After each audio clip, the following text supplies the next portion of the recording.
Ang lampara ng pangarap. Noong unang panahon, sa isang maliit na baryo sa tabi ng bukid, may isang batang lalaki na nagngangalang Miguel. 14 na taong gulang pa lamang siya ngunit puno na ng pangarap ang kanyang puso ang makapagtapos ng pag-aaral para hindi na maranasan ng kanyang mga magulang ang hirap na dinadanas nila ngayon.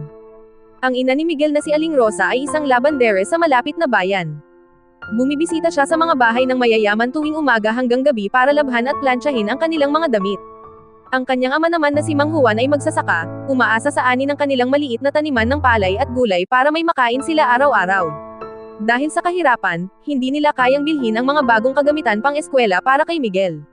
Ang kanyang bag ay mula pa sa kanyang ninong noong siya ay paunang mag-aaral pa lamang, ang lapis niya ay pinalalaki na ang dulo, at ang kwaderno naman ay puno na ng mga sulat kahit sa mga gilid pa nito.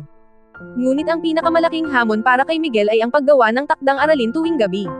Wala silang kuryente sa kanilang bahay, ang tanging liwanag na meron sila ay mula sa kandila o sa lumang lampara na ibinigay sa kanila ng kanilang kapitbahay na si Mang Karding. Ang lampara ay hindi na bago, may mga gasgas na sa katawan nito at minsan pa ay hindi agad nasusunog. Ngunit para kay Miguel, iyon ang pinakamahalagang bagay sa kanilang bahay tuwing darating ang oras ng pag-aaral. Tuwing tapos na ang pagkain ng hapunan, inilalagay ni Miguel ang kanyang mesa sa gitna ng kanilang silid kainan. Inaayos niya ang kanyang mga gamit at inilalagay ang lampara sa tabi niya. Kapag sinindi na ito, lumalabas ang mainit at maputlang liwanag na parang isang maliit na bituin na bumaba mula sa langit para tulungan siyang matuto. Habang siya ay nagsusulat at nagbabasa, naririnig niya ang ingay ng mga kuliglig sa labas at ang mahinang paghinga ng kanyang mga magulang na nagpapahinga sa tabi. Minsan pa ay napapaluha siya habang nagsusulat, hindi dahil sa kalungkutan kundi dahil sa pasasalamat-salamat sa kanyang mga magulang na kahit hirap ay sinusuportahan siya, at salamat sa lampara na nagbibigay liwanag sa kanyang daan patungo sa kanyang pangarap. Isang araw, ipinag-utos ng kanilang guro na magsumite ng proyekto tungkol sa kanilang mga pangarap sa buhay. Kailangang gumawa ng maikling sanaysay at ipakita ang isang bagay na sumisimbolo sa kanilang paglalakbay patungo sa mga ito. Agad na alam ni Miguel kung ano ang kanyang ipapakita, ang kanyang mahal na lampara. Sa kanyang sanaysay ay isinulat niya, ang aking lampara ay hindi lamang isang bagay na nagbibigay liwanag. Ito ay sumisimbolo sa pag-asa at tiyaga. Tuwing madilim at parang wala ng daan, ito ang nagbibigay sa akin ng lakas na magpatuloy. Ang aking mga magulang ay parang liwanag din ng lampara kahit hindi sila mayaman, binibigyan nila ako ng liwanag ng pag-asa at pagmamahal para makamit ko ang aking pangarap na makapagtapos ng pag-aaral.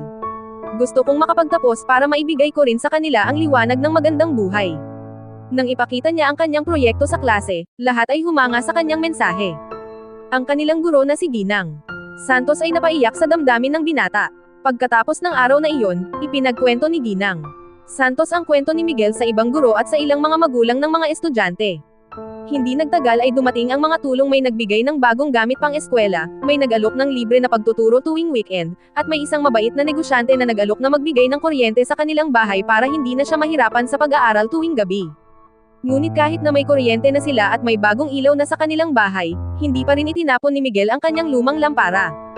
Inilalagay niya ito sa isang espesyal na lugar sa kanilang bahay bilang paalala ng kanyang mga pinagdaanan at ng mga taong tumulong sa kanya.